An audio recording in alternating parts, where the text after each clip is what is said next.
Hello guys, welcome back to my YouTube channel. It's me again, Julius Russell. So in this video, I want to share to you my experience when I took my NCLEX examination. But prior to that, gusto ko sanang magpasalamat sa inyo guys na palaging nanonood ng mga videos ko. Maraming salamat po talaga. And sa mga baguhan dyan na nanonood din ng mga videos ko, maraming salamat. Sana nakapag-subscribe po kayo sa YouTube channel ko. And please don't forget to hit the notification bell for being updated sa mga upcoming videos ko po. Maraming salamat. So, I took my NCLEX examination last May 8, 2023 and ang naalala ko noon is 1 week prior the exam, hindi na ako nakapag-aral or hindi na ako nakapag-focus na mag-study talaga kasi ang daming nang nangyayari nung time na yun. Fiesta kasi sa amin noon, kung fiesta, 'di ba, ang daming gatherings like family gatherings or may family reunions, like also din high school reunions. So sa sobrang busy ko noon, to the point na I started doubting myself, I started questioning myself kung papasa ba talaga ako sa exam. Pero ang ginawa ko, tinuloy ko pa rin yung pagtitake ng exam. So 3 days prior the exam, I flew from Surigao to Cebu, Cebu to Manila. Kasi ang gusto ko kasi mangyari noon is dapat 2 days prior the exam andun ako sa Manila. Nang sa ganun, bibisitahin ko yung Trident Tower which is located sa Makati City. Yung Trident Tower, this is the only one test taking center here in the Philippines kung saan tayo magte-take ng NCLEX exam. So, tip number 1, you have to try to visit the Trident Tower which is located nga doon sa Makati City. So, dapat 2 days prior the exam or 1 day prior the exam, dapat bibisitahin mo yung Trident Tower nang sa ganun ma-familiarize mo yung location. At the same time, hindi ka na talaga ma-stress kapag actual NCLEX exam mo na. I went to Baclaran Church para magsimba, to pray, to ask His guidance. Kasi, di ba, ang taas na yung level of anxiety ko that time, and sana maibsan at saka sana talaga papasa ako sa exam. And after ko magsimba, I went back to the hotel kung saan ako nag-check-in, and I tried to scan all of my notes, particularly sa mga types of diets. And I don't much go with the values kasi sa new generation NCLEX, the values has already given in the situation, so you don't have to memorize it. So, and I also read by heart yung mga proper delegation, yung mga prioritization, kasi sabi ng review center, kung saan ako nagre-review center, kasi nagre-review center ako that time.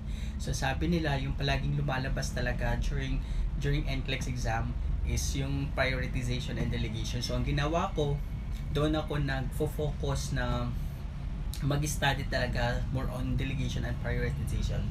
And yes, totoo naman kasi during my actual exam, ang dami talagang lumabas na mga delegation and prioritization.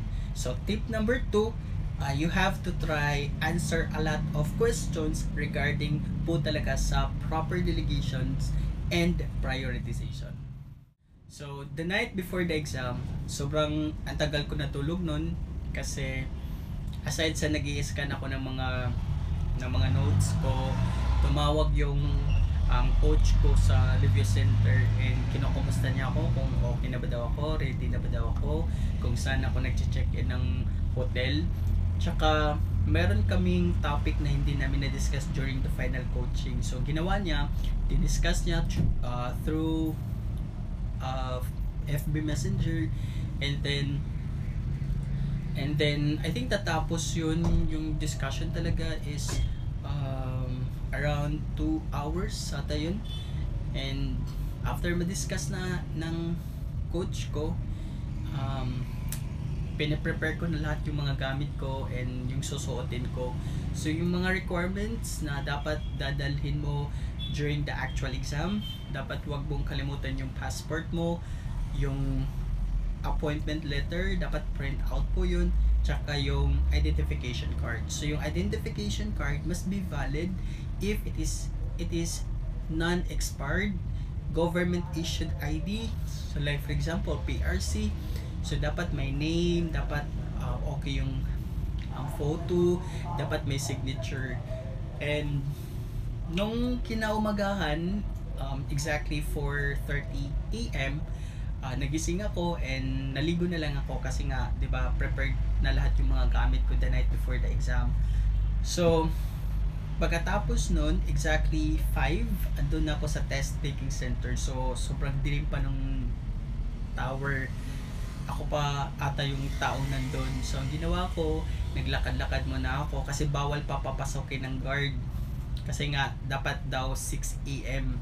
sila nagpapapasok ng mga tao doon. So, ang ginawa ko, naglalakad muna ako doon sa location. And sa gilid kasi ng Trident Tower, meron doong 7-Eleven. So, doon ako bumili ng pagkain, ng maiinom, tsaka vitamins. And doon ako nag-almusal. And then, after kong mag-almusal, pumasok na ako kasi 6 a.m. na yun eh. Tsaka, there's a guard there who will assist you. Of course, magla-login ka. And, mag-antay kayo ng 6:30 kasi may mag-a-assist sa inyo kung kailan kayo papaakyat din papuntang 27th floor. Sa 27th floor po kasi yung pagtitake ng exam or NCLEX. So, exactly 6:30 nga, may taong dumating and then gina-guide kami kung saan kami papunta. And then sa 27th floor, there's another guard there. And of course, magla-log in and he also gives some instruction kung ano yung gagawin. Dapat no cell phones allowed. Dapat naka-turn off yung mga mobile phones natin. And before ako pumasok talaga, nagdasal talaga ako that time. So dapat tip ko, magdasal kayo bago kayo pumasok talaga sa room. Nang sa ganun maibsan yung anxiety nyo, yung kaba nyo sa sarili. Sana natin maipasa nyo yung NCLEX nyo. So nung nasa loob na talaga ako ng room, there's someone who will give you a laminated bond paper. So ito po yung mga terms and conditions, mga rules and regulations sa exam. So you have to read all of those things, and then they also give you a number in order for you to wait to be called. So kung kapag ikaw na yung tatawagin, you have to give your requirements. So yung passport, yung appointment letter, tsaka yung identification card. So ito na yung time na magbabiometrics. So magsasign ka doon. They will also take a photo, and then i-scan yung palm mo, yung dito mo, i-scan nila. So after mong mag-biometrics, lahat ng mga gamit dapat ilagay sa locker. So yung jewelries, yung watch bawal, yung phone dapat ilagay sa ziplock. May ziplock silang ibigay sa inyo or cellophane. So ilagay nyo lahat doon, and then bago nyo ilagay talaga sa locker. And then after nun, ang naalala ko is they would allow you to go to comfort room para umihi or ano mang gawin mo doon sa comfort room. Tsaka dapat talaga gawin nyo yon kasi 'di ba, kung magte-take na kayo ng exam, bawal nang lumabas. And then may break time naman, pero nga time consuming siya para sa iyo. So ano naman, sayang. So dapat nung time na ni-allowed kayo na mag-CR, so dapat you have to do that. So after mong mag-comfort room, bumalik ka kasi they will assist you para talaga magte-take ka na ng exam. So yung proctor mo, they will assist you, then kukunin nyo yung passport mo, and then before ka talaga ipapasok doon sa room kung saan ka magte-take na actual exam. So yung setting talaga sa loob ng room kung saan ka magte-take ng exam, cubicle kasi yun, cubicle, and then may maraming CCTV, tapos yung proctor nasa labas lang, and then may salamin. So lahat nakikita nila kung anong pinaggagawa mo sa loob. So talagang bawal magsalita, bawal magingay, bawal mag-usap sa katabi, bawal yung mga hand gestures, yung head movements, bawal. So dapat yung mukha mo talaga nasa nasa screen. Na yung start button, doon na talaga nagsimula yung exam ko. So 5 hours po yun with 150 questions. So ayun na, then before ko talaga kinilik yung feeling ko tamang answer is parang nagdi-discuss ako doon sa plastic paper na binigay ng proctor. Bibigyan ka po nila ng plastic paper tsaka yung pen para doon ka magsulat. And then ang ginawa ko, doon ako nagdi-discuss, doon ako nagpapatofisyo, doon ko nilagay lahat. Tapos bago ko i-click yung feeling ko yung tamang sagot talaga. So yun, nung nasa 84 questions na ako, napaka-crucial na nun kasi sobrang taas na ng level of anxiety ko. Kasi dapat, sabi daw nila, kapag nasa 85 questions ka na, dapat mag-shut off yung computer. So magandang indicator dan yun na papasa ka talaga sa exam. Pero yung sa akin, ang nangyari sa akin, hindi siya nagsha-shut off that time. So ang ginawa ko, I literally stopped my exam a few minutes, like nagpa-flashback talaga lahat ng paghihirap ko sa pagre-review, bakit ginawa ko to, ano ba talaga yung rason bakit ko to ginawa. So parang nandun lahat ng paghihirap ko that time. So ang ginawa ko, nagdasal ako and pinagpatuloy ko yung exam. So nung nasa 86 na ako, pagkatapos ko talaga mag 86, pa 87 na siya eh. So nung pa 87 na siya, biglang nagsha-shut off yung computer. So parang nabigla ako nun kasi parang akala ko kasi nagba-blackout or brown out. So ang ginawa ko, tinaas ko yung kanang kamay ko kasi bawal ka magsalita nga during the actual exam.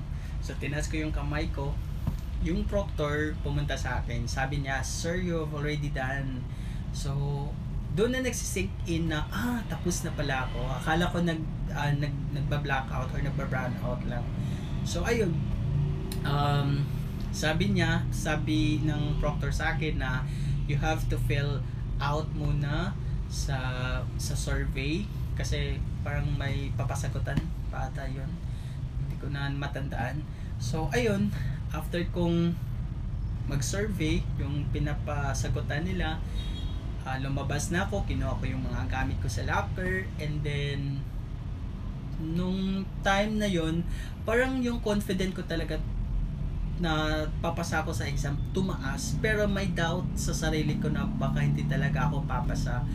So sobrang drained ako nung time na yon, to the point na bumalik talaga ako sa hotel na parang sobrang lungkot ko, na masaya, hindi ko alam kasi lahat ng paawis, lahat ng hirap ginawa ko talaga that time. So nung nasa hotel na ako, naligo ako, and then gusto ko kasi matulog after maligo, pero hindi ako makatulog nung time na yon kasi sobrang kabado ako, gusto kong makita agad yung result. So sabi ng coach ko, pwede ko naman daw makita yung result pero quick result yung gagawin, hindi yung official result talaga. So ginawa ko yung quick result. Ang result naman is maganda yung indicator niya, pasado daw sabi ng coach ko. So at that moment, parang tumaas na talaga yung confident ko na papasa ako sa exam. Yung nasa isip ko talaga, pasado na ako sa NCLEX. So umuwi ako sa Surigao, and then I think 24 to 42 hours, 3 days yung result talaga sa NCLEX, yung official result talaga. So, nung official result na talaga, nabasa ko yun mga around 9 p.m. Oo, gabi yun. So, nung binasa ko yung official result, ang nakalagay is pass. So, yun na. Sobrang saya ko talagang bigla na lang akong sumigaw, yung mama ko, yung mga pamangkin ko, yung pinsan ko na nasa labas ng bahay namin. Sobrang saya namin. Tinawagan ko yung ate ko that time, yung nagpapaaral sa akin. Sobrang saya talaga that time. So, ayun. So, ibang saya talaga guys kapag pinaghihirapan mo yung gusto mo. So, yun nga. Sobrang saya ko that time na nakapasa ako ng NCLEX, and ayun. And then ang dami nang nagme-message sa akin through Facebook Messenger na mga agencies, na mga recruiter na dapat doon ako mag ano sa kanila, magpa-process sa documents ko for my American dreams. So for now, sana mawala na yung retrogression, kasi gusto ko talagang makapunta ng New York. Sana in Jesus name. So sana kayo din, sana malagpasan nyo tong NCLEX na to, and alam ko kaya nyo, kasi kung kaya ko, kaya nyo rin. And sana itong video na to nakakatulong to kahit papaano. And again, maraming salamat po sa mga nanonood ng mga videos ko, sa inyo guys. Sana nakapag-subscribe po kayo ulit. And tsaka huwag nyo pong malimutan na i-hit yung notification bell for being updated sa mga upcoming videos ko po. Maraming salamat po talaga. Bye bye!